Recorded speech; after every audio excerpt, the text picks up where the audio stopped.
जय श्री राम और सुनाओ दोस्तों क्या हाल चाल देने तुंदा अपना टैक्नीकल प्रकाश जा चुके हैं दोबारा MS रिचार्ज तुसें पता होना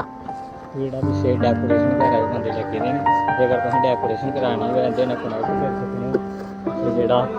पैलेस है बहुत ही घैंट है तुस दिक्खी सकने हो ग्राउंड काफ़ी बड़ी है ते परली साइड तुसें एक होर पैलेस लब्भी जाग MS रिचार्ज कराई सकने हो जेह्ड़ा साढ़ा हैप्पी भ्रा है पैलेस दा जेह्ड़ा ओह् है हैड न ते साइड तुसें लब्भा एह् साढ़ा दोस्त है कन्नै डेकोरेशन करा दे दिक्खी सकने हो ते इस साइड जेह्ड़े लवाए ने अगर तुसें कनैक्ट करी सकने हो तुसें पता होना दोस्तों जेह्ड़ा पैह्लें में डोगरी ब्लॉग जेह्ड़ा बनाना शुरू कीता हा दोबारा में सोचेआ कि दोबारा डोगरी ब्लॉग जेह्ड़ा ओह् बनाया जाए ते तां करियै ब्लॉग बनाना जेह्ड़ा शुरू करी दित्ते दा जरूरी है चैनल मेरे चैनल गी शेयर सब्सक्राइब जरूर करो ते होर तुसें अगला ब्लॉग जेह्ड़ा